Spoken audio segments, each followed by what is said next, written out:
How to subtract two integers. ह्याचे rules ॲडिशनसारखेच आहेत.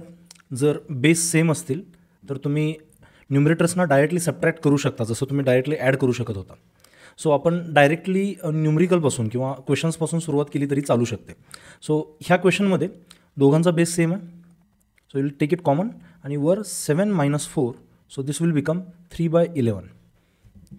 दुसऱ्या क्वेश्चनमध्ये 18/10 - 12/20. तुम्ही इथं पाहू शकता बेस सेम नाही आहे, त्यामुळे तुम्ही डायरेक्ट सबट्रॅक्शन नाही करू शकत. सो तुम्हाला काय करावं लागेल, यांचे बेस आयडेंटिकल बनावं लागतील. So you can multiply 10 with 2 and to keep it of the same value you need to multiply with 2 at the numerator also. So this will become 18 into 2, that is 36, upon 10 into 2, that is 20, minus 12 upon 20. आता ह्यांचे base same झालेले आहेत, त्यामुळे 36/20 minus 12/20, 20 you can take it common and you can write 36 minus 12, that will become 24/20. You can reduce it by dividing both these sides with 4, numerator and denominator, and the answer, final answer will be 6/5. The last question, if you see, it is 2 - 5/3. We have already seen जेव्हा एखादा hole number येतो त्यावेळी त्याला आपण फ्रॅक्शनमध्ये लिहू शकतो, that is like 2/1 - 5/3. आता तुम्ही ह्यांचे बेसेस आयडेंटिकल करू शकता किंवा क्रॉस मल्टिप्लाय करू शकता. So will do the cross multiplication. 2 into 3, that is 6, minus 1 into 5, that is 5, upon 1 into 3, that is 3. So the answer will be 6/5, 6 minus 5, that is 1/3. This is the answer. So तुम्ही पाहिलं की addition आणि सबट्रॅक्शनला वेगळे काही rules नाही आहेत. So फक्त operation change होते, मेथड्स त्याच आहेत. सबट्रॅक्शनवर अजून थोडी कमांड यावी ह्यासाठी अजून काही क्वेश्चन्स आपण करणार आहोत. लाईक दिस क्वेश्चन आपण ह्यांचे बेस सेम करून पण एकदा सॉल्व करू आणि क्रॉस मल्टिप्लिकेशनने पण एकदा सॉल्व करू. So the first question, if you see, you can make their basis identical by multiplying it with 2 on the numerator and denominator for the first fraction. So it will become 6/4 minus 1/4. So it will become 5/4. Instead, जर तुम्ही ह्याची cross multiplication केली, 3 4 that is 12 minus 2 into 1 बे के बे upon 2 into 4 that is 8. So it will become 10/8. You can reduce it to the lowest form by dividing with 2 on the both numerator denominator. So this will become 5/4. Same operation तुम्ही second क्वेश्चनसाठी करू शकता. आता यांचे basis तयार करणं, identical करणं, that is little difficult. पण you can think of a higher number. तुम्ही असा एक नंबर इमॅजिन करू शकता जो 3च्या पण आणि 7च्या पण दोघांच्या पण पाड्यात आहे. सो 21,000 नंबर बघितला तर ह्याला आपल्याला 7ने मल्टिप्लाय करावं लागेल आणि ह्याला पण 7ने. जर ह्याला मला 3 सारखं किंवा 21 सारखं बनवायचं असेल तर ह्याला पण 3ने आणि ह्याला पण 3ने मल्टिप्लाय करावं लागेल. So what will happen, 7 into 7 that is 49, minus 3 into 3 that is 9, upon 3 into 7 that is 21. Base common असल्यामुळे त्याला आहे तसं लिहिणं आपण. So this will become 40/21.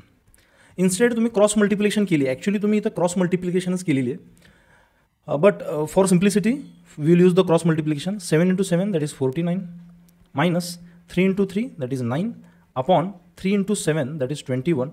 So this again will become 40/21. The third question, I want you to solve it on your own. 1/1 minus 1/6. You can either make their bases common like into 6 into 6. So 6/6 minus 1/6. So 6 minus 1, that is 5/6.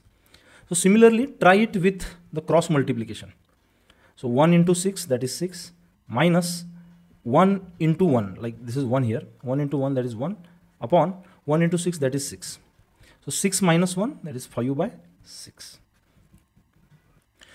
आता आपण काही questions काही mix स्वरूपाचे करू, जेणेकरून आपल्याला addition किंवा सबट्रॅक्शनमधलं काहीही आलं तर we can solve it and we will use cross multiplication henceforth. So in the first question, 2 into 6 that is 12.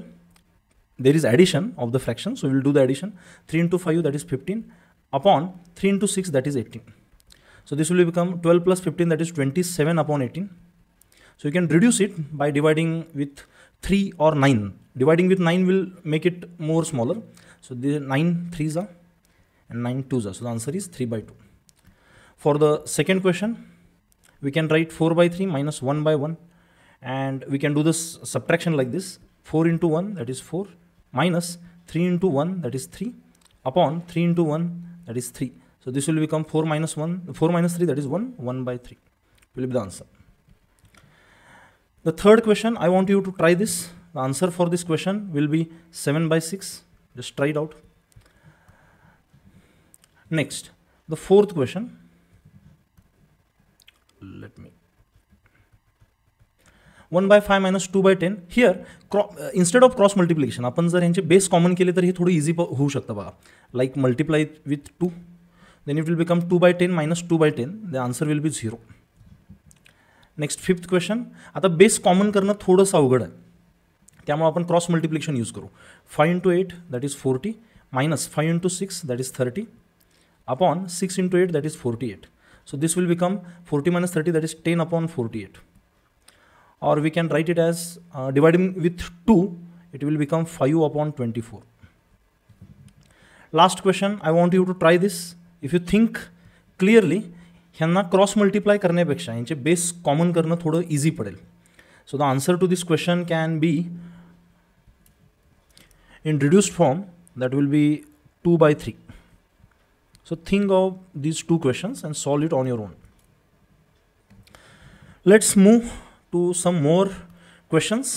See, more practice brings you more mastery in this these operations. आता ह्या क्वेश्चन्समध्ये जर तुम्ही पाहिलं तर काही निगेटिव्ह साईनवाले नंबर्स आलेत बघा, जसं आपण इंटिजर्समध्ये बघितलं होतं. सो अशा क्वेश्चन्सना जर सॉल्व करायचं असेल तर पहिलं तुम्ही ब्रॅकेट्सना सोडवाल, ब्रॅकेट्सना ओपन कराल. You will open the brackets and then you will eliminate the signs. So while opening the brackets you will eliminate the signs, double signs. So you will eliminate the double signs आणि त्यानंतर मग regular operation जे काय असेल ते असेल. आता पहिल्या क्वेश्चनमध्ये ब्रॅकेट्स नाही आहेत, पण तुम्ही जर इथं पाहिलं तर या दोन्ही फ्रॅक्शनचे साईन डिफरंट आहेत. सो अशा वेळेला आपण काय करतो, ह्यांची सबट्रॅक्शन करतो. आता इथं थोडंसं ट्रिकी होतं बघा, कारण 1/3 आणि 1/6 ह्यांच्यातल्या कुणाची व्हॅल्यू मोठी हा विचार करता येणं तुमच्यासाठी गरजेचं आहे, कारण सबट्रॅक्शन तरी करायची आहे. सो एका गोष्टीचे 3 पार्ट बनवले आणि त्याच गोष्टीचे 6 पार्ट बनवले तर 3 पार्ट बनवल्यावर प्रत्येक पार्ट हा मोठा असेल. So that's why 1/3 will be greater than 1/6.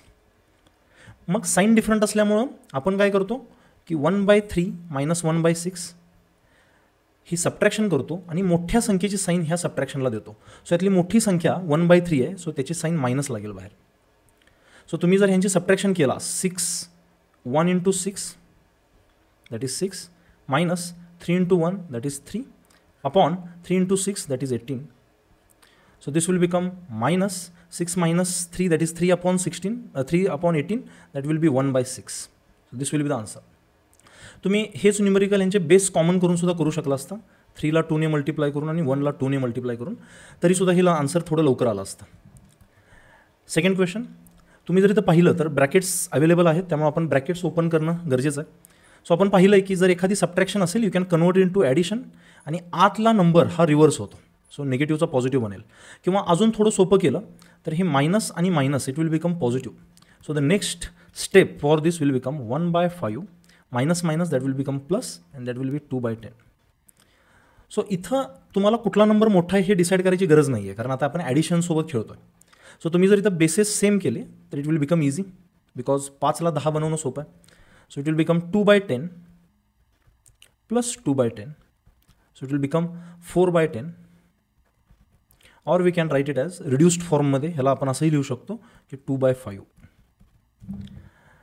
Third question, तुम्ही हा व्हिडिओ पॉज करून हा क्वेश्चन आत्ता जे आपण डिस्कस केलं त्या बेसिसवर ट्राय करू शकता. So let's open the brackets. Here if you see this bracket, outside the bracket the sign is negative, inside the bracket the sign is also negative.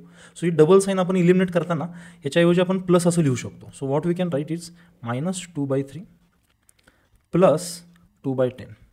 So आता ह्या दोन नंबरच्या साईन डिफरंट आहेत, त्यामुळे आपल्याला सबट्रॅक्शन करावी लागेल. ह्यातला कुठला नंबर मोठा असेल, ॲब्सोल्यूट व्हॅल्यू कोणाची मोठी असेल, just guess it. So it will be obviously 2/3. सो तुम्ही ह्यांची सबट्रॅक्शन करताना 2/3 मायनस 2/10 असं कराल आणि मोठ्या संख्येची साईन तुम्ही बाहेर अटॅच कराल. सो 2/3 ची साईन ही निगेटिव्ह असल्यामुळं now you can solve it further and find out the answer and write it in comments.